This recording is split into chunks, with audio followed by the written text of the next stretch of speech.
அஸ்ஸலாமு அலைக்கும் வரஹ்மத்துல்லாஹி வபரகாத்துஹு.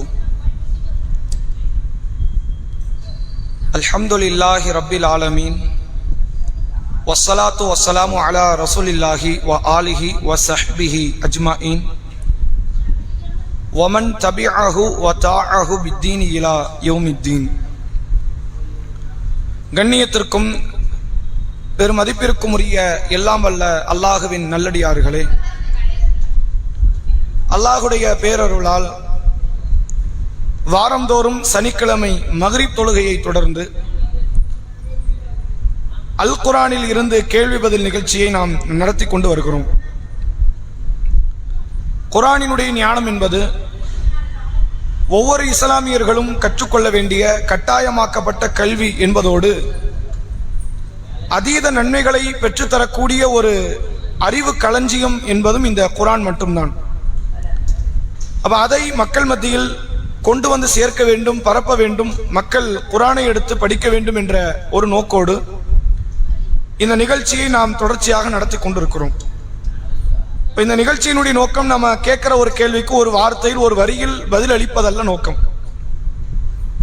அதனுடைய விளக்கங்களையும் அதனுடைய சூழ்நிலைகளையும், அந்த வசனம் அருளப்பட்டதற்கான காரணம், அது சம்பந்தப்பட்ட ஹதீஸுகள், இதை அறிந்து உங்களால் முடிந்த அளவிற்கு தேடி வருவதும் தான் இந்த நிகழ்ச்சியினுடைய நோக்கம்.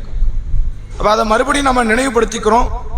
இதுதான் கேள்வி, இதுதான் பதில் அப்படின்னு முடிச்சுட்டு போனா அப்படி ஒரு அவசியமே கிடையாது. இந்த ஒரு நிகழ்ச்சியை அதை மறுபடியும் நினைவுபடுத்திக் கொண்டு இந்த வாரம் நாம கேட்பதாக அறிவிப்பு செய்த அத்தியாயங்கள் சூரா அல் பக்ரா 2வது அத்தியாயம் 200வது வசனத்திலிருந்து 230வது வசனம் வரை ஏராளமான திருமணம் சம்பந்தப்பட்ட செய்திகளை இந்த வசனம், இதுக்கு அடுத்த வாரம் நம்ம கொடுக்க போற வசனங்களிலும் இதில் இருப்பதனால் இதே வசனத்தை நம்ம 2வது வாரமாக நம்ம கொடுக்கிறோம். அப்ப அதனுடைய அடிப்படையை உணர்ந்து கேட்கப்படுகிற கேள்விகளுக்கு நீங்கள் உங்களுடைய மார்க்க அறிவை பயன்படுத்தி இதற்கான பதிலை அளிக்கும்படி கேட்டுக்கொண்டு இந்த நிகழ்ச்சி நம்ம ஆரம்பம் செய்வோம். ஆண்கள் இருந்து ஆரம்பிப்போம். நீங்க படிச்ச இந்த 30 வசனத்துல இத்தகைய அடியார்களை அல்லாஹ் விரும்புகிறான் அப்படின்னு சொல்லி 2 அடியார்களை பற்றி அல்லாஹ் பேசுறான். இந்த 2 அடியார்களை அல்லாஹ் விரும்புகிறான். யாரை பத்தி பேசுறான், எந்த வசனத்தில் வருகிறது, நம்பர் வேண்டாம், நீங்க படிச்சதுல நான் இந்த வசனத்துல இது படிச்சேன் அப்படிங்கிற மாதிரி. பெண்கள்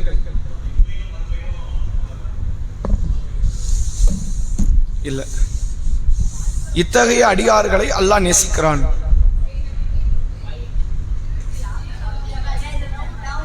சரி, போரிட்டவர்களை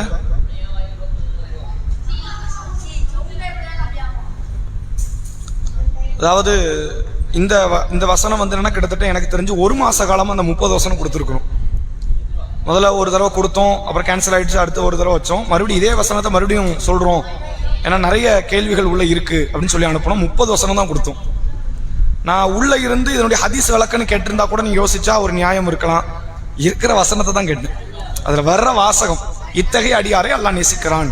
2 அடியாரை தொடர்ச்சியா அல்லாஹ் சொல்றான். சரி, சூரா பக்ராவினுடைய 222வது அத்தியாயம் அல்லாஹ் சொல்லுகிறான், இன்னல்லாஹ யுஹிப்பு தவ்வாபீன வ யுஹிப்பு முத்தத்தஹீரின். பாவ மன்னிப்பு கேட்போரை அல்லாஹ் நேசிக்கிறான், தூய்மையாக இருப்போரை அல்லாஹ் நேசிக்கிறான் அப்படின்னு அல்லாஹ் சொல்றான். இறைவனுடைய நேசத்திற்குரியவர்கள் அப்படிங்கிறது அது ஒரு பறந்து விரிந்த ஒரு பரப்பளவு. அல்லாஹ் ஒரு சாராரத்தை நேசிப்பான் அப்படின்னு கிடையாது. அவனுக்கு பல குணங்கள் அவன்கிட்ட உண்டு. அதுல அவன்கிட்ட இருக்கிற சில குணங்கள் வந்து அடியார்கள்ட்டையும் உண்டு. அவன்கிட்ட இருக்கிற சில குணங்கள் அடியார்ட்ட கிடையாது. இப்ப அல்லாஹ் தேவைகள் அற்றவன். எந்த படைப்புமே தேவையற்ற ஒரு படைப்புலாம் கிடையாது. எல்லா படைப்புமே அல்லாவின் பக்கம் தேவை உண்டு. அல்லாஹ் தேவைகள் அற்றவன். ஆனால் ஒரு சில பண்புகளை பார்த்தீங்கன்னா அல்லாட்டையும் இருக்கும், நம்ம கிட்டையும் உண்டு. ஆனா நம்ம கிட்ட ஒரு லிமிட்டோட இருக்கும், அல்லாட்ட லிமிட் இல்லாம இருக்கும். அல்லாவும் நேசம் வைப்பான், நாமும் நேசம் வைப்போம். நம்முடைய நேசத்திற்கு ஒரு அளவுகோல் உண்டு, அல்லாஹ்வுடைய நேசத்துக்கு அளவுகோல் கிடையாது. அல்லாவும் பார்ப்பான், அல்லாவும் கேட்பான், நம்மளும் பார்ப்போம், நம்மளும் கேட்போம். அல்லாஹ்வுடைய பார்வைக்கோ செவித்திறனுக்கோ எல்கை கிடையாது. நம்முடைய பார்வைக்கும் செவித்திறனுக்கும் வந்து எல்கை உண்டு. அந்த அடிப்படையில அல்லாஹ்வுக்கு மிக பிரியத்திற்குரிய 2 குணமாக அல்லாஹ் எதை சொல்கிறான் என்றால் தூய்மையாக இருக்கும். இதுல எந்த தூய்மையை பற்றி அல்லாஹ் பேசுகிறான்னா மன தூய்மையை சொல்லல, உடல் தூய்மையை சொல்றான். உடல் சார்ந்த தூய்மைகள் உண்டுல்ல, நம்மள அசுத்தங்கள் அழுக்கு அண்டாமல் அது சார்ந்து சுத்தத்தோடு யார் இருக்கிறார்களோ அந்த சுத்தமானவர்களை அல்லாஹ் நேசிக்கிறான். மன தூய்மை பற்றி வேற வேற இடத்துல அல்லாஹ் சொல்றான். அது போக யார் பாவ மன்னிப்பு தேடுறாங்களோ, நம்ம தவறு செஞ்சிட்டோம், நம்மளா தவறு செஞ்சிட்டோமா அல்லாஹ் நம்மளை மன்னிக்கவா போறான் அப்படின்னு நினைக்கிறவன் இறைவனுடைய நேசத்தை விட்டு தூரம் ஆயிருவான். நான் தவறு செஞ்சது உண்மைதான், நான் மன்னிப்பு தேடுவேன், அல்லாஹ் என்ன மன்னிப்பான் என்ற எதிர்பார்ப்போடு யார் அல்லாஹ்வின் பக்கம் நெருங்கி வருகிறார்களோ அவர்களை அல்லாஹ் நேசிக்கிறான். இப்ப இது தொடர்பா அல்லாஹ் நேசிக்கிறான் பாவ மன்னிப்பு தேடுபவர்களை அப்படிங்கிற சம்பந்தமா ஏதாவது ஹதீஸ் கேள்விப்பட்டிருக்கீங்களா? பாவ மன்னிப்பு தேடுபவர்கள் இறைவனுடைய நேசம், இது சம்பந்தமா ஏதாவது செய்தி ஹதீஸ்? நீங்க சொல்ல வர்றது குர்ஆன் வசனம், பெண்கள்ல சொல்லுங்க. சரி,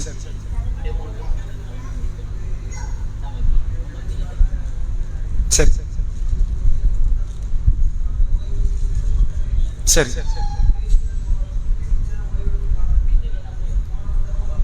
சரி,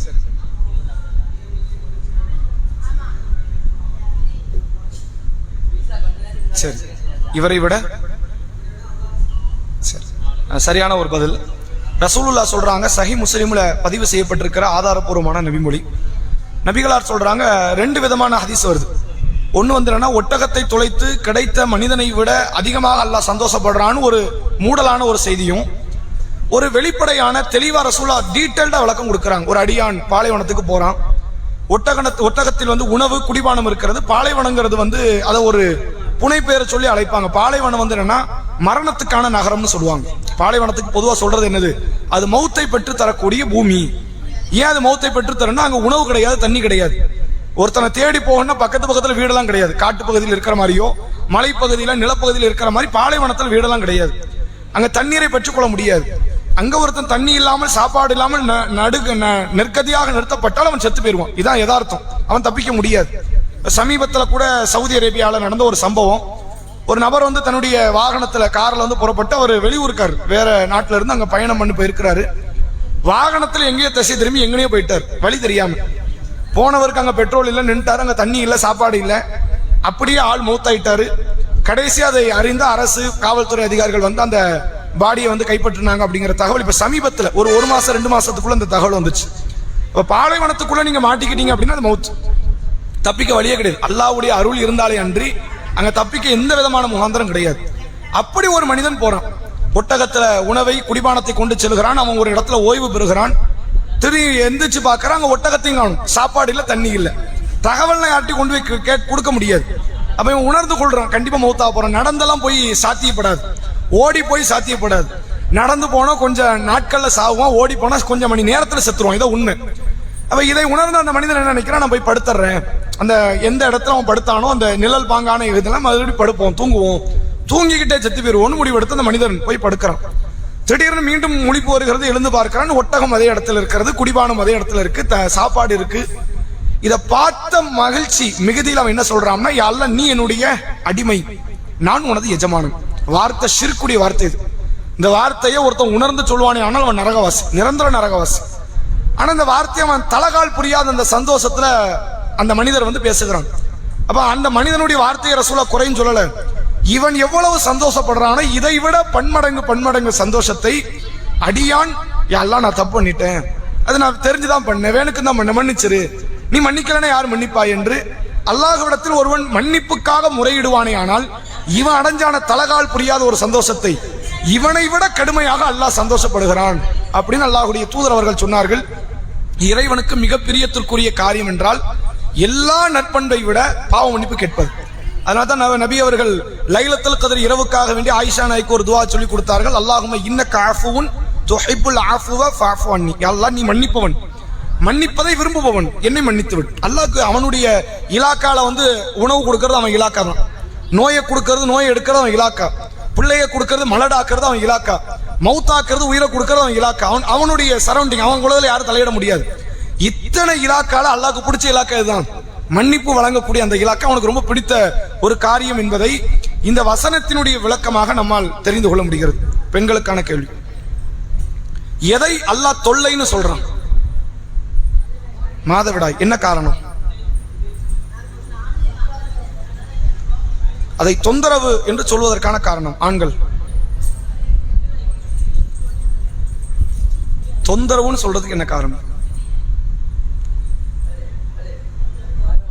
இது மட்டும் தான் நான் சொல்லுங்க சொல்லுங்க.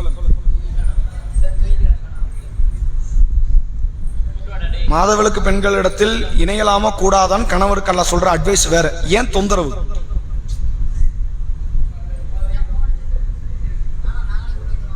என்ன எதனால சகிக்கிறாங்க? அங்க என்ன பிரச்சனை நடக்குது?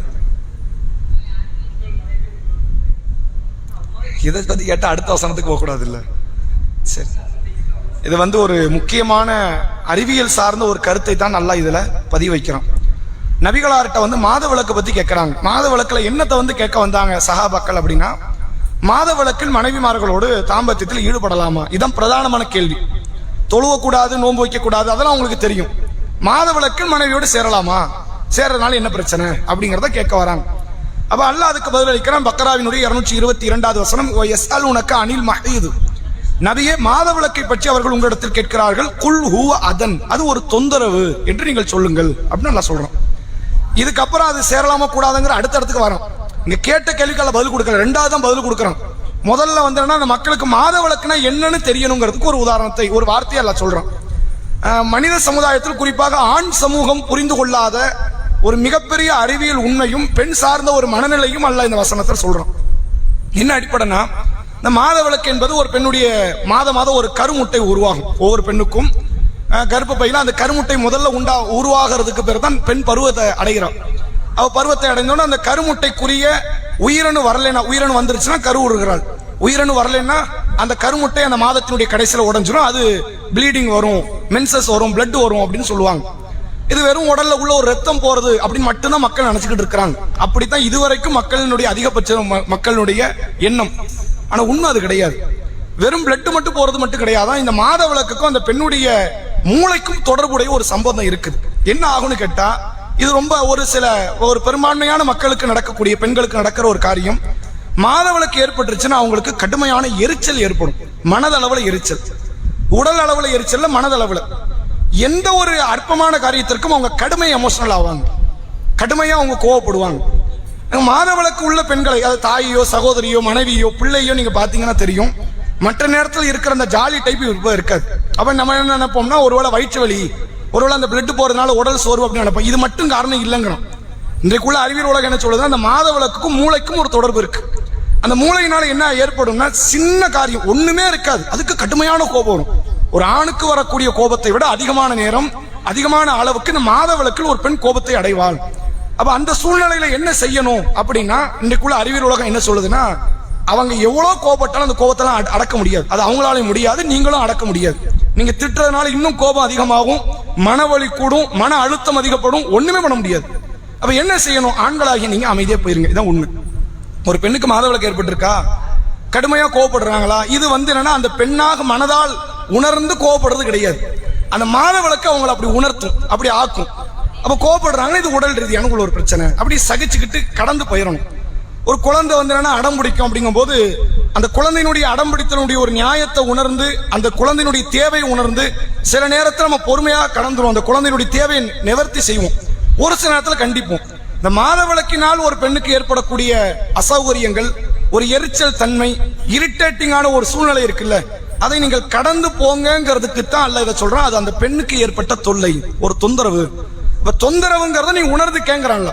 ஒரு பெண்ணுக்கு என்ன கேட்டது யாரு? பெண்கள் கேட்கல. யாரு கேட்கிறா? ஆண்கள். அப்ப பெண்கள் இயல்பாக அந்த மாதவிலக்கு நேரத்தில் ஒரு மனதளவுல ஒரு பெரிய நெருக்கடியை, அழுத்தத்தை அவர்கள் சந்திப்பார்கள். அது ஒரு தொந்தரவு.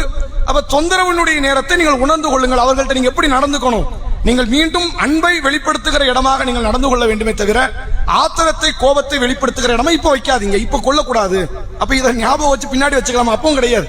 இது இயல்பா அந்த பெண்ணுடைய மனநிலை. நீங்க விட்டுட்டு போங்க, பொருந்து கொள்ளுங்கள் என்பதற்கு அல்லாஹ் சொன்ன ஒரு அற்புதமான ஒரு அறிவியல் சான்றுதான் இந்த வசனம் என்பதை நம்மால் புரிந்து கொள்ள முடிகிறது. ஆண்களுக்கு அடுத்த கேள்வி,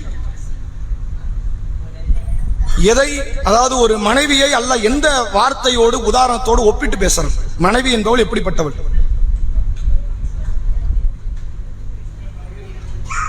சரி, ஏன் அப்படி சொல்லணும்? சரி சரி, வேற ஏதாவது?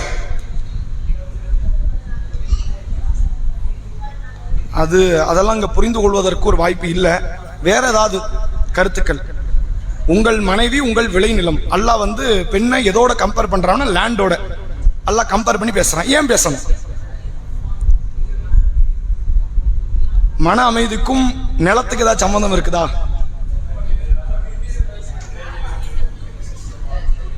சரி சரி சரி, வேற வேற பெண்கள் இருந்து. சரி, அதாவது இந்த வசனத்தினுடைய பின்னணி என்னன்னு சொல்லிக்கிறேன். அதுக்கப்புறம் இந்த வசனம் அதனுடைய ஆழமான கருத்து என்னங்கிறதையும் சேர்த்து சொல்லுவோம். வசனத்தினுடைய பின்னணி என்ன அப்படின்னு கேட்டீங்கன்னா, ஒரு மூடலா நம்ம சொல்லிடுவோம்.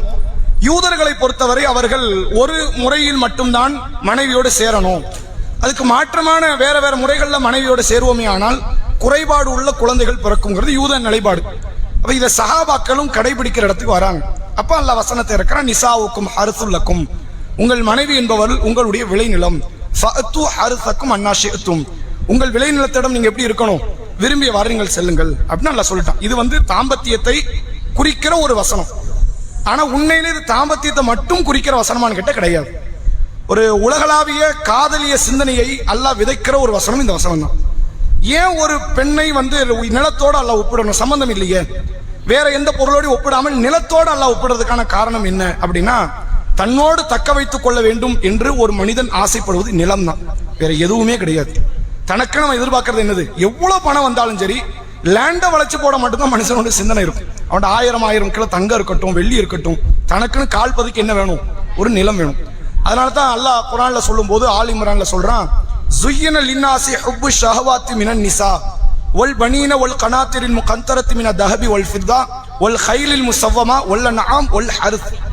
மனிதனுக்கு எதையெல்லாம் நம்ம கவர்ச்சி ஆக்கி இருக்கிறோம்? பெண்களை, ஆண் பிள்ளைகளை, தங்கம் வெள்ளி திரட்டப்பட்ட குவியல்களை, கால்நடைகளை, குதிரைகளைன்னு சொல்லிட்டு அல்லாஹ் கடைசியா சொல்றான், நிலமும் மனிதனுக்கு கவர்ச்சியாக்கப்பட்டிருக்கு. மனிதனுடைய மிக நேசத்திற்குரிய ஒரு காரியத்துல எது முக்கியம்? நிலம் தான். அதனால தான் இந்த நிலம் விஷயத்துல தான் மனிதன் என்ன செய்வான? வரம்பு மீறுவான், அதிகமா வரம்பு மீறுவான். இந்த ஊர்ல நீங்க பார்க்கலாம், சொந்த அண்ணன் தம்பிங்கிற ஒரு பிரச்சனை கூட இந்த நிலம் வந்துடுன்னா அந்த சொன்ன அண்ணன் தம்பியை கூட பெரிய அளவுல பகைவனாக மாற்றிவிடும். நபிகளார் சொல்லுகிறார்கள், ஒரு ஜான் நிலத்தை நீங்கள் அபகரித்துக் கொள்வீர்களே ஆனால் 7 முழம் கொண்ட, அதாவது 7 பூமியை அல்லாஹ் உங்களுடைய கழுற்றில் மாலையாக இடுவான்னாங்க. ஏன் சின்ன காரியத்துக்கு ஒரு ஜான் நிலத்துக்கு அது சம்பந்தம் இல்லை? என்ன காரணம் அப்படின்னா, இதுல எல்லாருமே அநியாயம் செய்வாங்க. வாய்ப்பு கிடைக்குதுன்னா போதும், யாரா இருந்தாலும் அநியாயம் செய்வாங்கிற இடத்துல உள்ளவர்கள் என்பதை பார்க்க முடியுது. அப்ப அந்த நிலத்தை மனிதன் அதிகமாக விரும்பக்கூடிய ஒரு நிலத்தை தான் அதிகமாக விரும்ப வேண்டும் என்ற இடத்தில் உள்ள மனைவிக்கு அல்லாஹ் ஒப்பீடு சொல்றோம். இதான் காரணம். தங்கத்தை சொல்லியிருக்கலாம், வெள்ளியை சொல்லியிருக்கலாம், வேற வேற பொருட்களை ப்ராப்பர்ட்டி சொல்லியிருக்கலாம். அப்படின்னா நீ எந்த ப்ராப்பர்ட்டி எடுத்தாலும் சரி, நீங்க கடைசியா போய் சேர்றது உங்களுடைய இடமா தான் இருக்கும். நீங்க உங்க இடத்துக்கு தான் போய் எதிர்பார்ப்பீங்க, உங்க இடத்தை தான் நீங்க விரும்புவீங்க. நீங்க அல்லாஹ்வுடைய ஆலயத்தில் காபத்துல்லாவே நீங்க நிக்கிறீங்கன்னு வைங்களேன், கடுமையான மழை பெய்யுது அப்படின்னா வீட்டுக்கு போனா நல்லா இருக்குமே தான் உங்களுக்கு சிந்தனை வரும். கொரோனா பரவிருச்சு ஊரெல்லாம், எங்க போகணும்னு தோணும்? பள்ளிவாசலுக்கு போய் உட்காரும் தோணும், வீட்டுக்கு போகணும் தோணும். நம்ம நிலத்துக்கு, நம்ம இடத்துக்கு, நம்முடைய சூழ்நிலைக்கு, நம்முடைய தக்க வைக்கக்கூடிய இடத்துக்கு போகணுங்கிற ஒரு எண்ணம் எதிர்பார்ப்போம். அதனால தான் சொந்த ஊரை யாருமே விட்டு கொடுக்க மாட்டாங்க, சொந்த நிலத்தை யாரும் விட்டு கொடுக்க மாட்டாங்க. பூர்வீக நிலத்தை தன்னோட கைகள் வைத்துக் கொள்ள வேண்டும் நினைப்பாங்க. தங்கத்தை விற்கக்கூடியவன், நிலத்தை தன்னுடைய வியாபாரத்தை விற்கக்கூடியவன், தன் வாகனத்தை விற்கக்கூடியவன் தனது நிலத்தை மட்டும் விற்கவே மாட்டான். அதிகமாக நேசிக்கக்கூடிய ஒரு காரியம் என்று எடுத்துக்கொண்டால் ஒரு ஆணுக்கு, ஒரு மனிதனுக்கு நிலம். அப்படி ஒரு நேசத்தை யாருக்கு நீ வெளிப்படுத்து? அதிகமாக உன் மனைவிக்கு வெளிப்படுத்து என்ற தத்துவத்தையும் சேர்த்து அல்லாஹ் இந்த வசனத்தில் சொல்லித் தருகிறான். கூடுதலாக இந்த வசனத்துல என்ன புரிந்து கொள்ளலாம் அப்படின்னா, இன்னைக்குள்ள காலத்துல வந்து இந்த டெஸ்ட் டியூப் பேபின்னு சொல்லி நவீன காலம் வளர்ந்திருக்கு. டெஸ்ட் டியூப் பேபினா என்னன்னு கேட்டா, ஒரு கணவன் மனைவி தாம்பத்தியத்தின் மூலமாகத்தான் குழந்தை பெற்றுக்கொள்ள வேண்டும். இதான் அல்லாஹ் அமைச்ச செட்டிங்ஸ். ஆனா அல்லாஹ் இதை மட்டும் அமைக்கல. பிற்காலத்தில் சில பிரச்சனைகள் வரலாம். அந்த பிரச்சனைகளுக்கு குழந்தையை பெற்றுக் கொள்வதற்கு, அந்த மகப்பேரை உருவாக்குவதற்கு மனிதர்களுக்கு இன்னொரு சிஸ்டத்தை சேர்த்து வச்சிருக்கிறான். இந்த உயிரணு வந்து உடல் உறவின் மூலமா தான் போகணும் இல்லை, அதை தனியா நீங்க எடுத்து, பெண்ணுடைய கருப்பு பையில் உள்ள கருமுட்டையை தனியா எடுத்து ரெண்டையும் சேர்த்து மறுபடியும் அதை ஒரு குறிப்பிட்ட காலம் வளர்த்து பெண்ணுடைய கருவறையிலே வச்சு அதை வளர்க்கலாம் அப்படிங்கிற சிஸ்டத்தை சேர்த்து தான் அல்ல படைச்சிருக்கிறான். என்ன காரணம்? இன்னைக்கு அதன் மூலமாக ஏற்படக்கூடிய நோயாளிகள் அதிகம். ஒன்னு உயிரணுக்கள் வந்து சத்து குறைபாடு இருக்கலாம், அல்லது கருமுட்டை வந்து ஒரு போதிய அளவுக்கு திடம் வாய்ந்த ஒரு பொருளா இருக்காது. இதுக்காக அல்லாஹ் ஏற்படுத்திய நிலைப்பாடு என்ன? டெஸ்ட் டியூப் பேபி மார்க்கத்துல கூடும். ஆனா உங்க நிலத்துல தான் நீங்க பயிரிடணும், அடுத்தவர் நிலத்துல என்ன செய்யக்கூடாது? பயிரிடக்கூடாது. இது என்ன கருத்தை விதைக்குது அப்படின்னா, இன்னைக்குள்ள காலத்தை நீங்க பார்க்கலாம், அந்த பணக்கார வீட்டில் உள்ள பெரும்பான்மையான இடங்களில் பெரும் செல்வந்தர்களாக இருக்கிற பெண்கள் என்ன செய்வாங்கன்னா, கருவுற்றோம்னா வயிறு பெரிதாகும், அதுக்கப்புறம் அவங்களுடைய இடுப்புடைய எலும்பு பகுதி பெரிதாயிரும். குழந்தை பிறந்துருச்சு அப்படின்னா ஒல்லியா இருக்கிற பெண் ஆட்டோமேட்டிக்கா குண்டாயிருவாங்க. அவங்களுடைய அழகு குழந்தை பெற்றெடுப்பதனால கொஞ்சம் குறையத்தான் செய்யும், இயல்பது. அப்ப அழகு குறையுமேங்கிறதுக்காண்டி கணவனுடைய உயிரணுவை எடுத்து என்ன செய்வாங்கன்னு கேட்டா, வாடகை தாயை செவிலி தாயை பிடித்து அந்த பெண்ணுடைய கருமுட்டையில வச்சு அந்த பெண்ணை வளர்க்க சொல்லுவாங்க. வளர்த்து பிள்ளைய மட்டும் பெற்று கொண்டு வருவாங்க. இப்படிலாம் சமீப காலத்தில் சில நடிகைகள்லாம் செய்து கொண்டு இதன உண்மை. நீ பயிரிடல இல்ல, அதை நீ உண்டாக்கல இல்ல. அப்ப இஸ்லாம் என்ன சொல்லுகிறது என்றால், பயிரிடக்கூடியவன் கணவனாக இருக்கணும், பயிரை பெற்றுத்தரக்கூடிய இடத்துல மனைவியாக இருக்கணும். இதுல யாரு மாறினாலும் அது பாவம் தான். ஒரு சில இடங்கள்ல அது பெரும்பாலும் முஸ்லீம் சமுதாயத்தில் நடக்கலாம். ஆனா இப்ப மனித சமுதாயத்தில் இது அதிகமாகுது. கணவருக்கு அறவே விந்தணுவில் சத்தற்ற ஒரு நிலையில் இருக்கும். அப்ப வேறு யாருடைய உயிரணுவை எடுத்து தனது கருமுட்டையில் வைத்து வளர்த்து உண்டாக்கி இதை தாம் புள்ளன்னு சொந்தம் கொண்டாடுவாங்க. இதுவும் தவறு. அப்ப பயிரிடக்கூடிய இடத்துல யார் இருக்கணும்? கண்டிப்பா கணவனாகத்தான் இருக்கும். அது எந்த முறையிலும் இருக்கலாம், தவறு கிடையாது. டெஸ்ட் டியூப் பேபின்னு உருவாக்குறது மார்க்கத்தை தவறு கிடையாது என்பதையும், அந்த அறிவியல் ரீதியான சான்றுகளை ஒழுக்க ரீதியான ஒரு நடைமுறையும் சேர்த்து அல்லாஹ் சொல்லி தரக்கூடியதைத்தான் இந்த வசனத்தினுடைய அர்த்தமாக விளைவாக நம்மால் பார்க்க முடிகிறது. அடுத்த கேள்வி, பெண்களுக்கு தலாக் எத்தனை முறை? தலாக் என்பது எத்தனை முறை? எத்தனை? திரும்பி பெறக்கூடிய தலாக் என்ன? அது என்ன திரும்பி பெறக்கூடிய தலாக்னா என்ன? அப்ப மூன்றாவது தலாக்குக்கு பேரு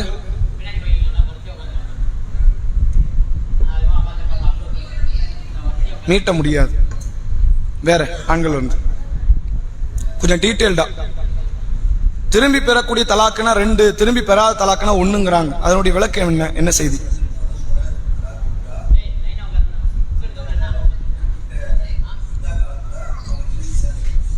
சரி,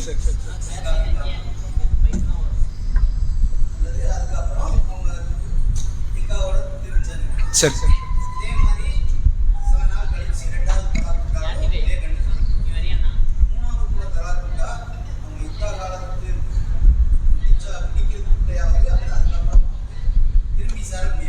சரி.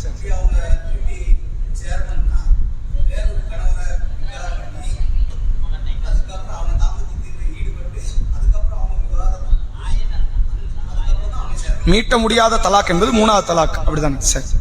அதாவது தலாக்கை பற்றிய ஒரு சட்டத்தை தான் அல்லாஹ் இந்த வசனங்களை குறிப்பா சொல்றான். தலாக் என்றால் இந்த கணவன் மனைவி என்ற உறவுக்கு மத்தியில் ஏற்படுகிற விரிசலை அதை நிரந்தரமாக ஆக்கக்கூடியதுக்கு பேர் தலாக். நிரந்தரம் ஆக்கிறதுக்கு பேர் மட்டும்தான் தலாக். சரிங்களா? வாழாவட்டியாக இருக்கிறாங்க, சண்டை போட்டுட்டு சில மாதங்கள் பேசாம இருக்கிறாங்க, மனம் வெதும்பி அவங்க வீட்டுக்குள்ளே தான் இருப்பாங்க, ஆனா பேச்சுவார்த்தைகள் இருக்காது. இது எதையுமே இஸ்லாம் என்னவா பார்க்கல? தலாக்காக பார்க்கல. தலாக் என்பது நிரந்தரமான பிரிவு. எனக்கும் உனக்கு நீ சம்பந்தம் கிடையாது, நான் யாரையும் கல்யாணம் முடிப்பேன், நீ யாரையும் கல்யாணம் முடிச்சுக்க அப்படிங்கிற ஒரு ஒப்பந்தத்தினுடைய முறிவுக்கு பேர் தலாக். சரிங்களா? தலாக்னால துண்டிப்பது என்று அர்த்தம் வரும். இந்த தலாக்கை பொறுத்தவரை அல்லாஹ் வாய்ப்பு கொடுக்கிறான். ஏன் வாய்ப்பு கொடுக்கிறான் அப்படின்னா, மனிதன் அவசரக்காரன். குர்ஆனில் அல்லாஹ் சொல்லக்கூடியது என்ன? மனிதன் அவசரக்காரன். நீ என்ன செய்வானோ, உன்கிட்ட இளமை இருக்கிறது, நான் ஒரு ஆம்பளை, நான் என்ன நாள் செய்வேன், எனக்கு என்ன வாய்ப்புனாலும் கிடைக்கும் அப்படிங்கிற புத்தி மட்டும் என்ன செய்வானா, விவாகரத்து செய்வேன். ஆனா செஞ்சுட்டு நீ யோசிப்ப, அவசரப்பட்டுட்டோமே. அப்படி அவசரப்பட்டுட்டோமே நீ யோசிக்க கூடாதுங்கிறதுக்காக ஆண்களுக்கு அல்லாஹ் கொடுக்கக்கூடிய ஒரு வாய்ப்பு தான் அத்தலாக்கு மர்ரத்தை, திருப்பி மீட்டி எடுத்துக் கொள்ளக்கூடிய தலாக் என்பது 2 முறை இருக்கிறது என்று அல்லாஹ் சொல்றோம். இந்த தலாக்கினுடைய சூழ்நிலை பாருங்க, வேற எந்த உறவுமே நீங்க முடிக்க முடியாது. இது புள்ளையா இருக்குது, புள்ள என்னன்னா காஃபிராக மாறுது, முஸ்லீமா மாறுது, வேற ஏதோ மாறுது, என்னமா மாறினாலும் சரி, இது புள்ளை இல்லைன்னு உங்களால் நிராகரிக்க முடியாது. இது பாப்பா இல்ல, இது உம்மா இல்ல, இது அண்ணன் தம்பி இல்ல, இது அக்கா தங்கச்சி இல்ல, இது என் பிள்ளையே கிடையாதுன்னு உங்களால் முடிக்கவே முடியாது. அது எந்த நிலைக்கு வந்தாலும் சரி. இப்ராஹிம் நபியினுடைய வாப்பா ஆசர் தான், அது மாறாது. ரசூலுல்லாவுடைய வாப்பா அப்துல்லா தான், அது மாறாது. ஆனா அப்துல்லாவுடைய ஆசருடைய இருப்பிடம் நாளை மறுமையில் எங்க? நரகம். ரசூலுல்லாவுடைய இப்ராஹிம் நபியினுடைய இருப்பிடம் என்பது நாளை மறுமையில் சொர்க்கம். இருப்பிடங்களே நாளை மறுமையில் நிரந்தரமான பிரிவை ஏற்படுத்தினாலும் சரி, இது வாப்பாங்கிறது மாறாது. ஆனால் ஏன் இதெல்லாம் மாறல அப்படின்னா, இதெல்லாம் அல்லாஹ் கொடுத்தது, இது நீங்க செஞ்சது கிடையாது. எது அல்லாஹ் கொடுத்தது? நீ இந்த வாப்பா தான் வேணும் நீங்க முடிவெடுக்கல, இந்த அம்மா வேணும், இந்த அண்ணன், இந்த தம்பி, இந்த அக்கா தங்கச்சி, இந்த பிள்ளை தான் வேணும் நீங்க முடிவெடுக்கல. நீங்க முடிவெடுக்காதல நீங்க முடிக்க முடியாது. நான் முடிவெடுத்தது கடைசி வரைக்கும் இதுதான் வாப்பா, இதுதான் அம்மா, இதுதான் அக்கா தம்பி, அண்ணன் தம்பி என்ற வார்த்தையை வாதத்தை எல்லாம் வைக்கிறோம். ஆனால் இந்த திருமண உறவு இருக்குல்ல, அது அல்லாஹ் எடுக்கிறது இல்ல, நீங்க எடுக்கிறது. எல்லாத்துக்கும் பின்புலத்தில் அல்லாஹ்வுடைய நாட்டம் இருக்குங்கிறது ஒரு பக்கம். ஆனால் முடிவெடுக்கிற இடத்துல அந்த சுதந்திரத்தை அல்லாஹ் நம்ம கையில கொடுத்திருக்கான். எந்த பெண்ணை தேர்வு செய்யணும் நீங்க தான் எடுக்கணும். எந்த ஆணை தேர்வு செய்யணும் நீங்க தான் எடுக்கணும். அப்ப நீங்கள் தேர்வு செய்வீர்களே ஆனால் அதுல பிரச்சனை வந்துச்சுன்னா முடிப்பதற்கு உங்களுக்கு அனுமதி இருக்கிறது. இதற்காகத்தான் அல்லாஹ் இந்த விவாகரத்து என்ற ஒரு காரியத்தை, ஒரு சூழ்நிலையை, ஒரு சொல்யூஷன் அல்லாஹ் தரும். இப்படி தரலன்னு வைங்க, பல இடங்கள்ல மர்மமான மரணங்கள் நடக்கும். இத உண்மை. விவாகரத்துங்கிற அந்த சூழ்நிலை அல்லாஹ் தரல அப்படின்னா ஏராளமான மர்மமான மரணங்கள் நடக்கும், கொடுமையான பலவந்தமான தாக்குதல்கள் நடக்கும், கொடுமைகள் அராஜகங்கள் அரங்கேற்றப்படும். அதை தடுத்து நிறுத்துறதுக்கான சூழ்நிலை இருக்காது. இவனுக்கு வேற வழி இருக்காது. உன்னை கொன்னாதான் எனக்கு அடுத்த கல்யாணம் போலன்னு நினைச்சு அவன் தன்னுடைய பிரயோகப்படுத்த ஆரம்பிப்பான் பலவந்தத்தை. அந்த பெண்ணும் வேற என்ன செய்ய முடியாது, இவனை கட்டிக்கிட்டோம், வேற வழி இல்லை, நமக்கு விவாகரத்துக்கு சூழ்நிலை இல்லை. இப்ப இது மாதிரியான பிரச்சனைகள் வரக்கூடாதுங்கிறதுக்கு அல்லாஹ் கொடுத்த தீர்வு தான் இந்த தலாக். தலாக் என்பது என்ன கிடையாது, அது சாபம் கிடையாது. சில பேர் விளக்கம் கொடுப்பாங்க, தலாக் என்பது இருக்குத அதனால அரிசி நடுங்குது அப்படிம்பாங்க. அரிசி சில காரியங்கள் நடுங்கும், பிள்ளைக்கு பால் இல்லாம அழுதா அரிசி நடுங்கும். அதே மாதிரி என்னன்னா தலாக் இட்டால் அரிசி நடுங்கும் அப்படிம்பாங்க. அதனால தலாக்கு கூடாதுன்னு. தலாக்கு முழுமையான ஹலால்.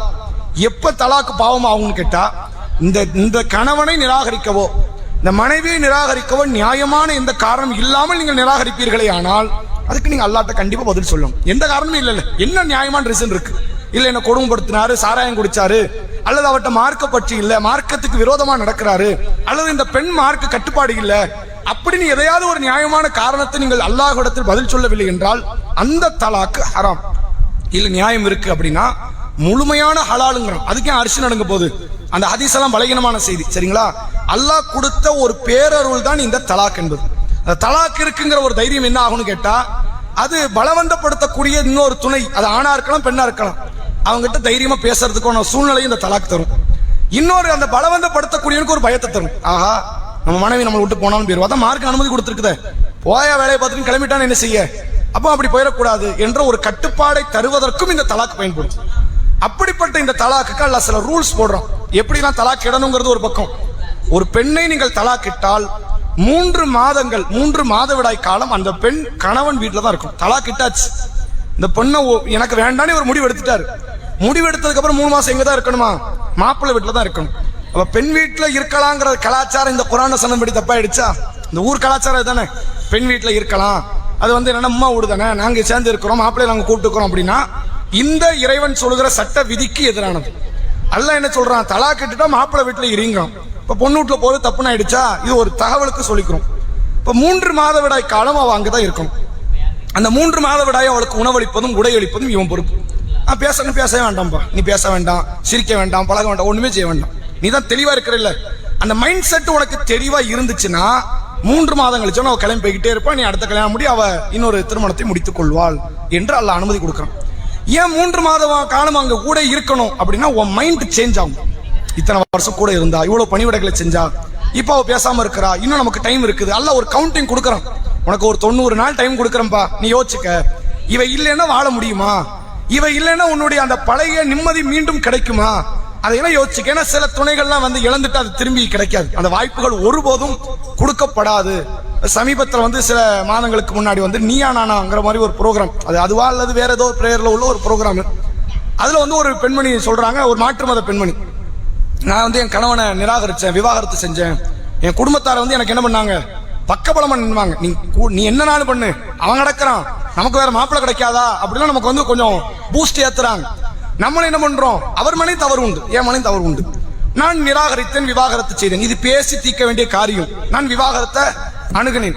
விவாகரத்து முடிஞ்சதுக்கு அப்புறம் என் கூட நிக்கிறேன்னு சொன்ன சொந்த பந்தங்கள், சகோதர உறவுகள், பெற்றோர்கள் எல்லாம் ஒரு நேரம் கழிச்சோன்னு நம்மளே சுமையா பார்க்க ஆரம்பிச்சிட்டாங்க. இது அந்த பெண்மணி சொல்றாங்க, சுமையா பாக்குறாங்க. அப்ப நம்ம ஏன்டா இந்த விவாகரத்தை செஞ்சோம் நான் யோசிக்கிறேன். இது பல ஆண்டுகள் கழியுது, ஏறத்தாழ ஒரு 10 வருஷம் என்னவோ. அப்புறம் நம்ம முடிவு பண்ணிட்டோம், இனிமேல் அந்த கணவரை விட்டு கொடுக்க முடியாது.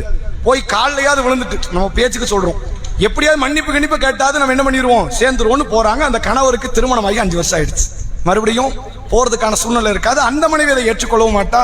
இப்படி ஒரு நிலைமை. அப்ப அவசரப்பட்டு எடுக்கக்கூடிய சில முடிவுகள் இருக்குல்ல, அந்த முடிவு உங்களுக்கு பெரும் பாரதூரமான விளைவை ஏற்படுத்துங்கிறதுக்காகத்தான் அல்லாஹ் இந்த ஒரு சின்ன கவுண்டிங்க கொடுக்கறான். நல்லா யோசிச்சுக்க, 90 நாள் உனக்கு டைம் இருக்கு. இந்த பெண் வேண்டாமா, வேண்டான்னு முடிவு எடுத்துட்டா அப்புறம் கிடைக்க மாட்டா, வேற ஆள் கல்யாணம் பண்ணிட்டா வாய்ப்பே கிடையாது. அப்படிங்கிற ஒரு வாய்ப்புக்கு அல்லாஹ் கொடுக்கறான். இந்த தலாக்கு சட்டத்தை தெரிந்து கொள்ளாமல் சில அயோக்கியர்கள் என்ன பண்றாங்க அப்படின்னா, மேல உட்கார்ந்துக்கிட்டு முஸ்லிம் பெண்கள்லாம் பாதிப்புல இருக்கிறாங்க, கஷ்டத்துல இருக்கிறாங்க. அவர் மேல உட்கார்ந்து என்ன பண்ணுவாரு, அவர் வருத்தத்துல ஊர் உலகத்துல 1008 பிரச்சனைகள் நடக்கும், அதெல்லாம் அவங்களுக்கு கண்டுக்கவே மாட்டாங்க. விலைவாசி உயர்வோ மக்களினுடைய சட்ட ஒழுங்கு பாதிப்போ அதை பத்தி தெரியாது. தலாக்குன்னு பிரச்சனை. முஸ்லிம் பெண்கள் வந்து என்ன கண்ணீர் வடிக்கிறாங்கன்னு இவர்கிட்ட வந்து கண்ணீர் வடிச்ச மாதிரியும் இவர் இதைத்தான் கொண்டு வந்து சட்டமாக ஏற்ற வேண்டும் என்று மக்கள் மத்தியில பேசக்கூடிய நிகழ்வை பார்க்க முடியுது. ஆனா யோசிச்சு பாருங்க, ஆணுக்கல்ல வாய்ப்பு கொடுக்கிறோம், இந்த பெண்ணை இழந்துராது, உனக்கு 90 நாள் வாய்ப்பு இருக்கு. அந்த 90 நாளுக்குள்ள நீ சேர்ந்துட்டா தாம்பத்தியமே உங்களுடைய விவாகரத்தை முடித்துவிடும். விவாகரத்தை என்ன பண்ணிடும், தாம்பத்தியமே முறித்துவிடும்.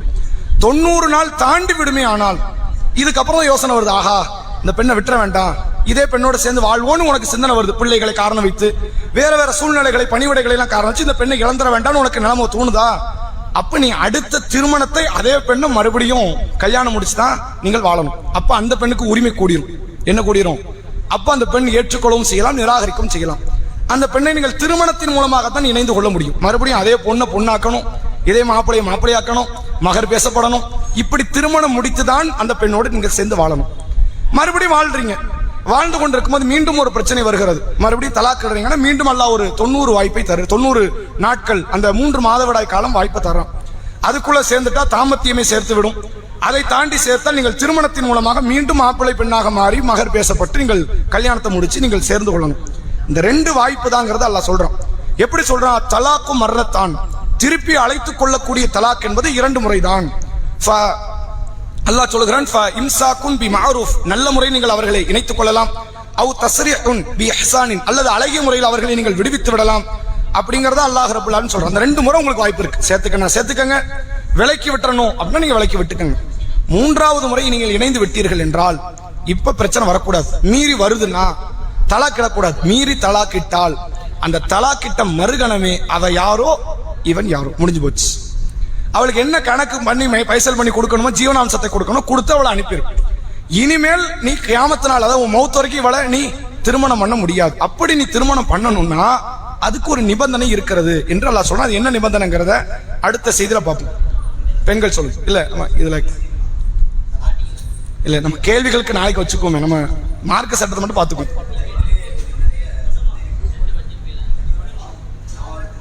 சொல்லுங்க.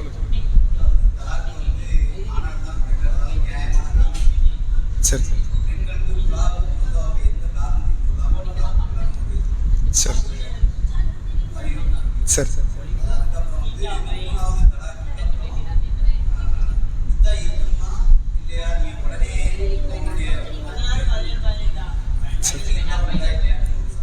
சரி சரி அங்க பின்னாடி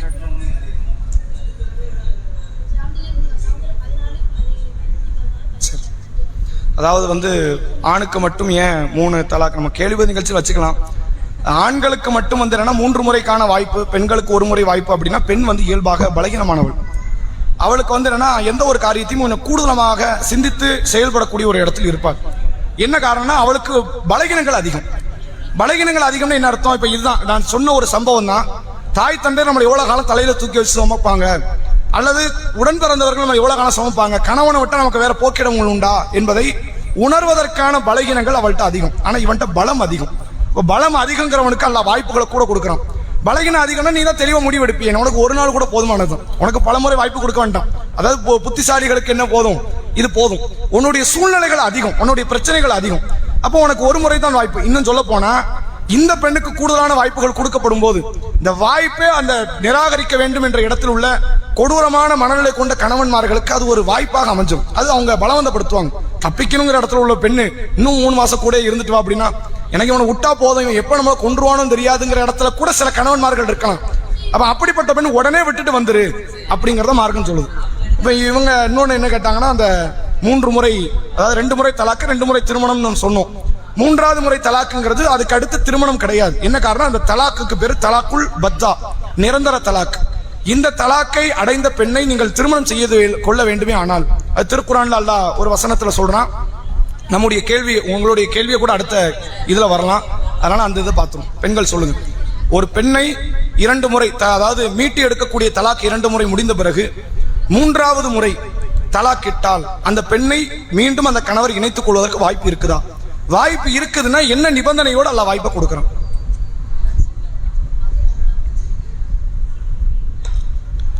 வேற திருமணம் இன்னொரு கணவரை தேர்வு செய்துவிட்டு,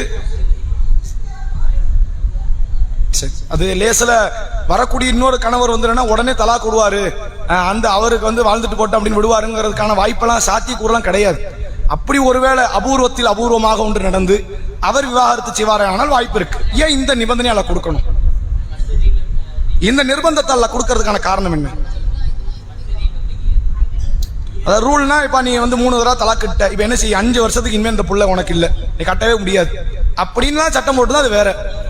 இந்த பெண் தான் வேணும்னா அவ இன்னொரு கல்யாணத்தை முடிக்கணும். ஒருவேளை அந்த பெண் நான் கல்யாணமே முடிக்க மாட்டேங்கிற மைண்ட் செட்டுக்கு வந்துட்டான்னு வைங்க, விவாகரத்து பண்ண பெண்ணு நான் இனிமேல் கல்யாணமே முடிக்க மாட்டேன், திருமண வாழ்க்கையை வந்து வெறுத்துருச்சு அப்படின்னு இருந்தான்னா இவனுக்கு இந்த பெண் கிடையவே கிடையாதுன்னு அர்த்தம். அதான அர்த்தம்.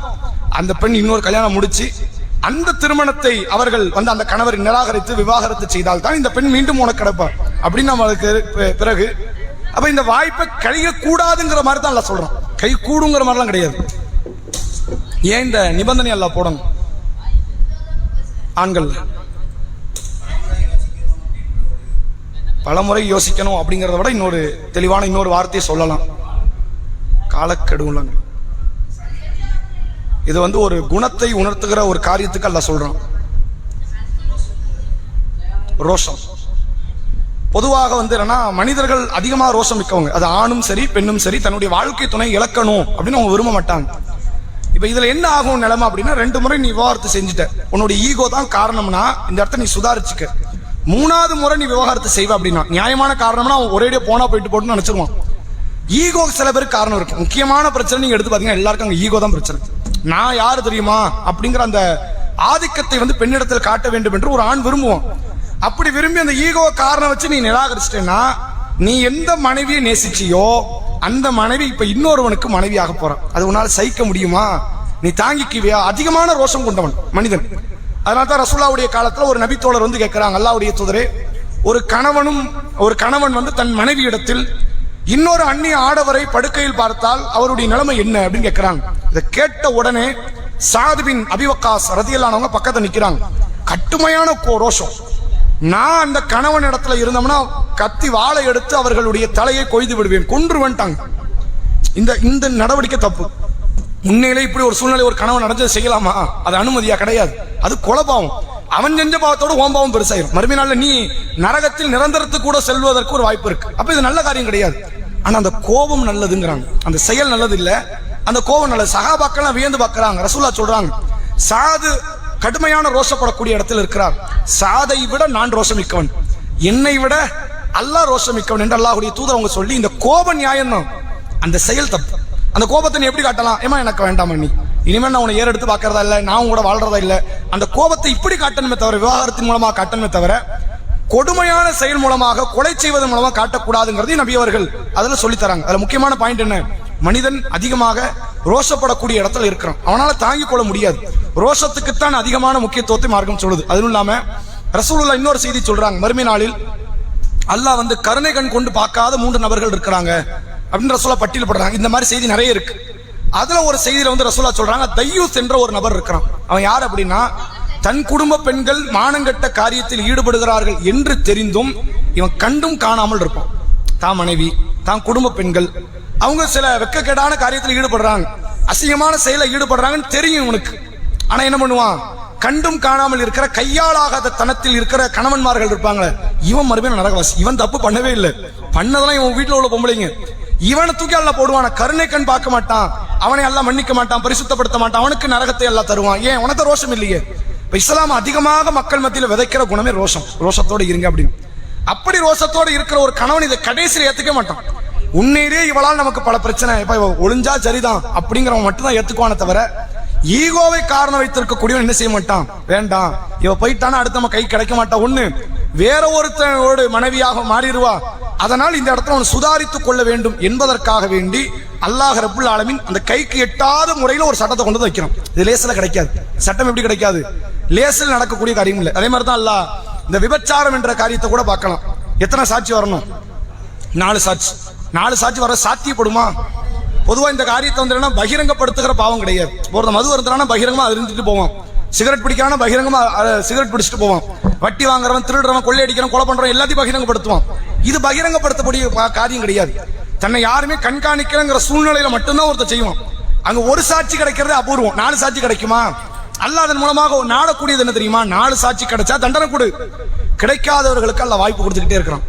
நீ தப்பிச்சிரு, மன்னிப்பு கேட்டு தப்பிச்சிரு, உனக்கு நான் வாய்ப்பு கொடுக்கிறேங்கிற விதத்தில் தான் அல்லாஹ் இதை பேசுகிறான். அதே மாதிரி தான் விவாகரத்து பண்ணுங்கிறதுக்கு அல்லாஹ் சொல்லல, நீ பண்ணிராத, பண்ணிட்டா இந்த பெண் உனக்கு இல்லை, இது உன் மனைவியா வரமாட்டா, அதை ஞாபகம் வச்சுக்க என்பதற்கு அல்லாஹ் ரப்பல் ஆலமீன் இந்த வசனத்தில் சொல்லித் தரக்கூடியதை நம்மால் பார்க்க முடியுது. அடுத்த கேள்வி, பெண்களுக்கு ஆண்களுக்கு எந்த சத்தியங்களை அல்லாஹ் பொருட்படுத்த மாட்டான்? இல்ல, இத பொருட்படுத்த மாட்டானா? சரி சரி சரி. அந்த வசனத்துல அதாவது சூரா பக்ரா பதில் சரிதான். பக்ராவினுடைய 225வது வசனம் அல்லாஹ் சொல்லுகிறான், லாயு ஆஹிதுக்குமுல்லாஹு பில் லக்வி ஃபி ஐமானிக்கும். நீங்கள் உங்களுடைய சத்தியங்களில் வீணான சத்தியங்களை அல்லாஹ் பொருட்படுத்த மாட்டான், அதை கண்டுகொள்ள மாட்டான். வீணான சத்தியம்னா என்ன? சத்தியங்கிற வார்த்தை இருக்குல்ல, இன்னைக்கு மக்கள்கிட்ட ரொம்ப பழக்கத்துல உண்டு.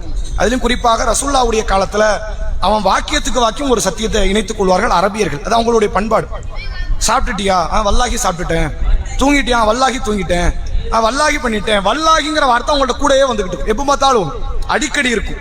நீங்க ரசூலுல்லாஹ்வுடைய பேச்ச கூட பாருங்களேன், சில செய்திகளுக்கு நபி அவர்கள் அல்லாஹ் மீது ஆணையிட்டே சொல்லிக்கிட்டு வருவாங்க, அடிக்கடி வரும் நபி கிட்ட. ஆனா நபியுடைய ஒவ்வொரு சத்தியமே நியாயமான சத்தியம், எதுவும் வீணான சத்தியம் கிடையாது. ஆனா மக்களுடைய சத்தியங்கள் எல்லாமே நியாயமான சத்தியமா இருக்காது. ஒரு அலட்சியத்துல, ஒரு பொடும்போக்குல வார்த்தை தவறி வரக்கூடிய சத்தியங்கள் உண்டு. யாராவது கேட்பாங்க, சாப்பிட்டியா? நம்ம பழக்க தோசை என்ன பண்ணுவோம், சாப்பிட்டேன். நல்லா இருக்கீங்களா? நல்லா இருக்கோம். வல்லாகி நல்லா இருக்குன்னு கூட வந்துடும். உண்மையில நம்ம குடும்பம் சில பலகீனத்துல பிரச்சனைகள் இருக்கும்.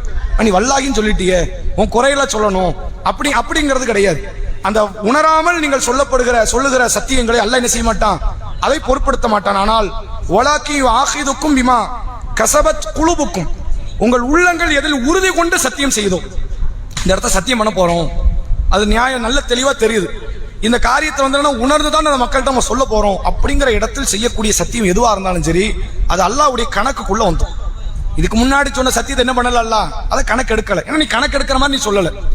இப்ப நீ என்ன பண்ற, உள்ளம் உறுதிப்படுத்தி சொல்ற, நான் உனக்கு வாக்குறுதி தரேன், சத்தியமாக நான் இந்த பொருளாதாரத்தை தரேன், சத்தியமாக நான் உன்னோடு இந்த உடன்படிக்கையில் இணைகிறேன், சத்தியம் சத்தியம் என்பதை நீங்கள் உறுதிப்படுத்தி நீங்கள் சொல்லுகிறீர்கள். அந்த சத்தியத்தில் நீங்கள் மாறி செய்வீர்களே ஆனால், முறித்துக் கொள்வீர்களே ஆனால், அதை அல்லாஹ் ஒருபோதும் என்ன செய்ய மாட்டான், விடமாட்டான். அதை அல்லாஹ் கண்டிப்பாக பிடிப்பான் என்பதை சொல்லுகிறான். வல்லாஹு கஃபூர் ரஹீம், அல்லாஹ் மன்னிக்க கூடியவன் பேரன்பு மிக்கவனாக இருக்கிறான் என்று அல்லாஹ் சொல்றான். அப்ப வாய் தவறி வரக்கூடிய சத்தியங்கள், ஒரு சின்ன சின்ன காரியங்கள்ல தெரியாமல் வாய் தவறி வரக்கூடியதை எல்லாம் அல்லாஹ் பொருட்படுத்த மாட்டான். நீங்கள் தெளிவாக உணர்ந்து ஒரு சத்தியத்தை செய்வீர்களே ஆனால், அது கண்டிப்பாக அல்லாஹ்விடத்தில் கடுமையான விசாரணைக்குரிய சத்தியம் என்பதை நம்மளால புரிந்து கொள்ள முடிகிறது. கேள்வி எல்லாத்தையும் நீங்க நாளைக்கு வச்சுக்கணும். அடுத்த கேள்வி 221வது வசனத்துல வரக்கூடிய ஒரு செய்தியை தான் கேட்கிறோம். 18. சரி, கேள்வி நம்ம கேட்டுரும். யாரை திருமணம் முடிக்க கூடாது, யாரை திருமணம் முடிக்கலாம், இந்த வசனங்கள்ல அல்லாஹ் சொல்லணும். இந்த கேள்வியை வச்சுக்கோங்க, டைம் இருக்குது, சொல்லலாம். இன்னும் 40 செகண்ட் இருக்கு, சொல்லுங்க.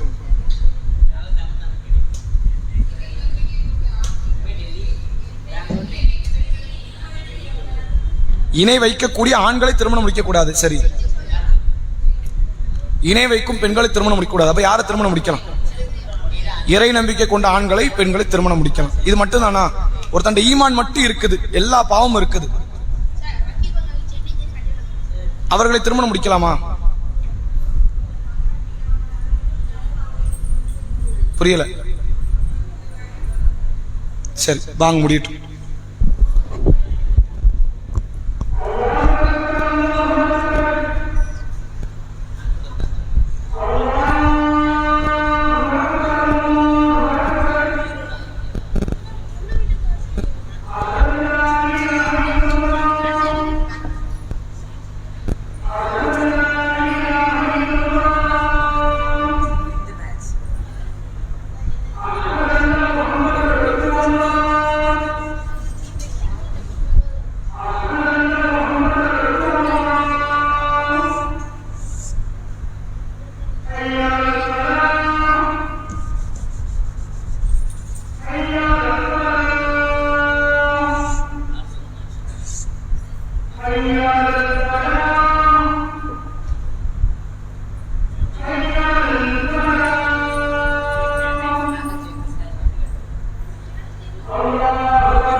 அதாவது இணை வைக்கும் பெண்களை, இணை வைக்கும் ஆண்களை திருமணம் முடிக்க கூடாது.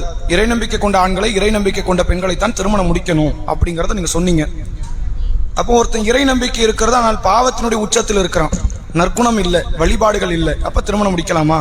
இதுவே பெண்ணுக்கும் இணை வைப்பு இல்லை, ஆனால் பாவம், அசிங்கமான செயல்கள், நற்குணமற்ற காரியம், வழிபாடு இல்லாத காரியம், திருமணம் முடிக்கலாமா? நீங்க சொன்ன வசனத்துல இருந்து, நீங்க சொன்ன பதில இருந்தா கேள்வி.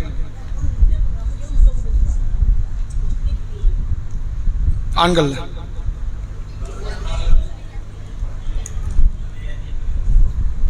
சரி இல்ல, நீங்க சொல்ற வசனம் புரிஞ்சிருச்சு. கேள்வி என்னன்னா, இந்த வசனத்துல ஷிர்க் உள்ளவங்களை கல்யாணம் முடிக்காத, ஷிர்க் உள்ளவனுக்கு உன் பொண்ணை கொடுக்காத அப்படின்னு அல்லாஹ் நம்மளை பார்த்து பேசுறான். நான் என்ன கேட்கிறேன், ஷிர்க் மட்டும் ஒருவனை இந்த மாப்பிள்ளை வேண்டாம், இந்த பொண்ணு வேண்டாம் நிராகரிக்க போதுமானதா, இல்ல ஷிர்க்கை தாண்டி வேற எதுவும் ஒருத்தன் இருந்தா நிராகரிக்கலாமான்னு கேட்கிறேன். நீங்க மகரமான ஆட்களை கல்யாணம் முடிக்க வேண்டாங்கிறது அல்லாஹ் சொன்னாங்கிறது சொல்றீங்க, அந்த வசனத்துக்கு நம்ம போக வேண்டாம். வேற விருப்பத்தை பொறுத்து மதுவே அருந்தினாலும் தாராளமாக கட்டி கொடுக்கலாம். சரி, இந்த கேள்வி நம்ம இறுதி கேள்வி வச்சுக்கோம், இக்காமத் சொல்றதுக்கு நேரம் இருக்கு காரணத்தினால.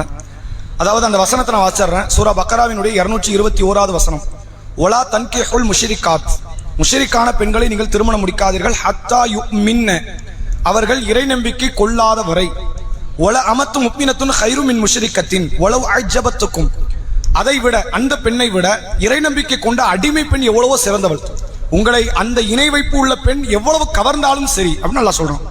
அடுத்து அல்லாஹ் சொல்றான், ஒலா துன்கிஹுல் முஷ்ரிகீன ஹத்தா யுமின்னு, இறை நம்பிக்கை கொண்ட ஆண்களுக்கு, இறை நம்பிக்கை கொள்ளுகின்ற வரை இணை வைப்பாளர்களுக்கு உங்கள் பெண்களை நீங்கள் திருமணம் முடித்து வைக்காதீர்கள். ஒல அபது முக்மினும் ஹைரும் மின் முஷ்ரிக்கின் ஒலவு அஜபக்கும், அவனை விட அடிமையாக இருக்கக்கூடிய இஸ்லாமிய ஆணு எவ்வளவோ சிறந்தவன், அவன் உங்களை எவ்வளவு கவர்ந்தாலும் சரி இணை வைக்கக்கூடியவன் அப்படின்னு அல்லாஹ் சொல்றான். இந்த வசனத்தின்படி ஈமானிய பார்வையில் அல்லாஹ் என்ன சொல்றான்னா, ஷிர்க் வைக்கிறவன் ஒருபோதும் கட்டவே கூடாத ஹராமாக்கப்பட்ட ஒரு நபர் என்றால் அது இணை வைக்கக்கூடிய ஆண், இணை வைக்கக்கூடிய பெண். ஆனா இதை மட்டும் வச்சு நம்ம முடிவெடுக்கணும் கேட்ட எடுக்கக்கூடாது. இந்த குரான் மட்டும் போதும் ஒரு கோஷ்டி உண்டு, அது உலகத்துல அவங்க ஒரு கணிசமான கூட்டத்தில் இருக்கிறாங்க, குரான் மட்டும்தான், ஹதீஸ் அனைத்தும் போய் அப்படிம்பாங்க. இஸ்லாம் அதை நிராகரிக்கிறது. நீங்கள் குரானை மட்டும் வைத்து ஈமானின் முழுமை பெற்றுக் கொள்ளலாம். இஸ்லாத்தை நடைமுறைப்படுத்த குரான் மட்டும் போதாது, ஹதீஸினுடைய துணை இல்லாமல் உங்களால் என்ன செய்ய முடியாது, இஸ்லாத்தை நடைமுறைப்படுத்த முடியாது. அப்ப ரசூலுல்லாஹ் அது சம்பந்தமா சொல்லி தராங்க, துன்கஹுல் மர்அத்து லி அர்பஇன், ஒரு பெண் 4 காரியத்திற்காக மனம் முடிக்கப்படுகிறாள். லி மாலிகா ஒலி ஹசபிகா ஒலி ஜமாலிகா ஒலி தீனிகா, அவளுடைய அழகுக்காக, அவளுடைய பணத்துக்காக, அவளுடைய வம்சாவளிக்காக, அவளுடைய தீனுக்காக. அல்லாஹ்வுடைய தூதர் அவங்க தொடர்ச்சியா சொல்றாங்க, மார்க்கம் உள்ள பெண்ணை நீ கரம் பிடித்துக்கொள், நீ வெற்றி பெறு, அல்லது துர்பத் யதாக்க, உன் கை நாசமாகட்டும் நாங்க ரசூலுல்லாஹ். அப்ப இங்க அல்லாஹ் என்ன சொல்றான், ஷிர்க் இல்லைன்னா கட்டுங்கிறான். அங்க ரசூலுல்லாஹ் கூடுதலா என்ன சொல்றாங்க, ஷிர்க் இல்லைங்கிறத மட்டும் பார்க்காத, மார்க்க பற்றையும் சேர்த்து பாருங்க. இது பெண்ணுக்கு மட்டும் சொன்ன சட்டம் கிடையாது. பெண்ணுக்கு எதெல்லாம் சொல்லப்படுகிறதோ அது ஆணுக்கும் பொருந்தும், ஆணுக்கு எதெல்லாம் சொல்லப்படுகிறதோ அது பெண்ணுக்கும் பொருந்தும். அப்போ உங்க பெண்ணை நீங்க திருமணம் முடிச்சு வைக்கிறீங்களா, மார்க்கம் உள்ள மாப்பிள்ளையான்னு பாருங்க. ஹலால் ஹராம் பேணுவாரா, இல்ல வட்டி தான் ஒரு தொழிலே, முடிச்சு வைக்காதீங்க. மது அருந்துவாரு, முடிச்சு வைக்காதீங்க. பாவமான காரியத்தில் ஈடுபடுவாரு, நிறைய அவர்கிட்ட நற்குணமே கிடையாது, முடிச்சு வைக்காதீங்க. முடிச்சு வைக்க மனசாது வருமா யோசிச்சு பாருங்க. அதுல அவர் அது தப்பு கிடையாது, நல்லது கிடையாது. அப்ப அதாவது திருமணம் முடிப்பதனால பிரச்சனை கிடையாதுன்னு முடிவெடுக்க முடியாது. ஏன், என்ன காரணம்? அதனால் ஒன்று உங்களுடைய பெண்ணும் சேர்ந்து நற்குணத்துக்கு எதிரான ஒரு பண்பாடு கொண்டவர்களாக மாறிவிடுவார்கள். அப்ப இந்த அடிப்படையை நம்ம தெரிஞ்சுக்கணும். அப்ப இந்த வசனத்துல எல்லாம் ஏன் இப்படி சொல்றான் அப்படின்னா, அந்த முக்மின்ங்கிற வார்த்தையில இவ்வளவு காரியமும் சேர்ந்து அடங்கும். ஷிர்க் மட்டும் அல்லாஹ் குறிக்கல. அந்த வார்த்தையில சொல்றான், ஹத்தா யுக்மின், அவர்கள் ஈமான் கொள்ளுகின்ற வரைங்கிறான். ரசூலுல்லாஹ் நமக்கு என்ன சொல்றாங்க, வலா யஸ்னி ஸானி ஹீன யஸ்னி வஹுவ முஃமினுன், விபச்சாரம் செய்யக்கூடியவள் விபச்சாரம் செய்யும் போது அவள் இறை நம்பிக்கை கொண்டவளாக இருக்க மாட்டாள். மது அருந்தக்கூடியவன் மது அருந்தும் போது அவன் இறை நம்பிக்கை கொண்டவனாக இருக்க மாட்டான். திருடன் திருடும் போது இறை நம்பிக்கை கொண்டவனாக இருக்க மாட்டான். அப்ப என்ன அர்த்தம், இந்த பாவமெல்லாம் இருந்தா கூட அவன் ஈமான் இல்லைங்கிறத அது காட்டுது. ஒன்னு ஈமான் பலகீனமா இருக்குன்னு காட்டுது, அவ்வளவுதான் விஷயமே தவிர இவன் ஈமானின் முழுமை பெற்றவன் கிடையாது. அப்ப அல்லாஹ் இந்த வசனத்தின் வாயிலாக நமக்கு எதை நாடுறான், ஈமானின் முழுமை பெற்றவனாக உங்க பார்வைக்கு நற்குணம் இருக்கிறது, வழிபாடு இருக்கிறது, ஹலால் ஹராம் பேணுவாரு, அல்லாஹ்வுக்கு பயந்து நடப்பாரு, மார்க்கத்தினுடைய தொடர்பு இருக்கும், மார்க்க பற்றி இருக்கும், அல்லாஹ் ரசூலுக்கு கட்டுப்படுவாரு. இப்படியான மனநிலையில உள்ள மாப்பிள்ளைக்கோ பெண்ணுக்கோ நீங்கள் திருமணம் முடித்து வைங்கள், திருமணத்தை பண்ணுங்க அப்படின்னு அல்லாஹ் சொல்றானே தவிர வெறும் ஷிர்க் இல்லை. அப்படின்னா நீங்க கல்யாணம் முடிச்சு வைக்க கூடாது. இந்த வசனத்தை மட்டும் வச்சு அப்படி எடுக்க முடியாது அப்படிங்கறத சேர்த்து புரிந்து கொண்டு இந்த வசனத்துடைய தொடர்ச்சியில் அல்லாஹ் ஒரு வார்த்தையை சொல்றான். என்ன சொல்றான் அப்படின்னா, உலாயிக்க யதுஊன இலன்னார், அவர்கள் உங்களை நரகத்தை நோக்கி அழைக்கிறார்கள். வல்லாஹு யதுஊ இலல் ஜன்னா வல் மக்ஃபிரா, அல்லாஹ் உங்களை சொர்க்கத்தின் பக்கமும் அவனுடைய மன்னிப்பின் பக்கம் அழைக்கிறான். பிஇذنஹி, அவனுடைய அனுமதியோடு. அப்ப அல்லாஹ் இதுல தெளிவா சொல்லிட்டான், நீங்கள் ஷிர்க் இல்லாத ஒரு மணமகனை தேடி போயிருக்கலாம், மணமகளை நீங்கள் திருமணம் முடிக்கலாம். ஆனால் அவர்கள்ட்ட வேற வேற மார்க்கத்துக்கு விரோதமான பாவம் இருந்தா அவன் எங்க தான் கூட்டு போறான்? உன்ன ஷிர்க் இல்ல, ஆனா நரகத்துக்கு தான் கூட்டு போறான். இந்த வசனத்துல அல்லாஹ் என்ன சொல்றான்? ஷிர்க் இருக்குதான் மட்டும் பார்க்காத, மார்க்கப்பற்று, மறுமையினுடைய சிந்தனை, சொர்க்கம் அல்லாஹ்வுடைய மன்னிப்பை நோக்கி அழைக்கிற மணமகனாக இருந்தால் கட்டிவை, சொர்க்கம் அல்லாஹ்வுடைய மன்னிப்பை நோக்கி அழைத்து செல்லக்கூடிய மணமகளாக இருந்தால் கட்டிக்கொள். அப்படி இல்லைன்னா அது யாராக இருந்தாலும் சரி, உளவு ஆஜபத்துக்கும் உளவு ஆஜபக்கும், அவள் உங்களை எவ்வளவு கவர்ந்தாலும் அவன் உங்களை எவ்வளவு கவர்ந்தாலும் அவர்களை நீங்கள் திருமணம் முடிக்காதீர்கள் என்பதை அல்லாஹ் அழுத்தம் திருத்தமாக இந்த வசனத்தின் வாயிலாக நமக்கு சொல்லித்தரான். சொல்லிட்டால கூடுதல் இன்னொரு வார்த்தையும் சொல்றான், வயுபய்யினு ஆயாத்திகள் இன்னாசி லஅல்லஹும் யத்ததக்கரும், நீங்கள் படிப்பினை பெற வேண்டும் என்று நான் விளக்குறேங்கிறான். இதில் விளக்கமா சொல்லப்பட்டிருக்குங்கிறோம். அப்ப உணர்ந்து கொள்ள வேண்டியவர்கள், படிப்பினை பெறக்கூடியவர்கள் இதில் பாடத்தை பெற்றுக்கொள்ள வேண்டும். அதனால் ஷிர்க் இல்லை. நம்ம நிறைய பேர் நீங்க பார்க்கலாம், திருமணம் முடிச்சு கொடுக்கக்கூடிய இடத்துல வந்து தம் பொண்ணை கொடுப்பாங்க, அல்லது வந்து ஒரு பெண்ணை வந்து பேசுவாங்க, அவங்க குடும்பத்தில் யார்ட்டி ஷிர்க்லாம் கிடையாது, ஷிர்க் கிடையாதுனாலே அது ஏகத்துவம் ஆயிடாது. ஷிர்க் இல்லைன்னா என்ன ஆயிடாது? அது ஏகத்துவம் தான், அப்படியே ஆகாது. மார்க்க பற்றி இருக்கிறதா, மார்க்கத்துக்குன்னா கட்டுப்படுவாங்களா, அல்லாஹ் ரசூல்னா பேச்ச கேட்பாங்களா அப்படிங்கிற ஒரு இடத்துல எல்லார்ட்டையும் அந்த பலகீனம் உண்டு. உடனே வந்து அப்படி யாருப்பா இருக்கிற சஹாபாக்கள் தான் அப்படி பார்க்க முடியும், அது உண்மைதான்.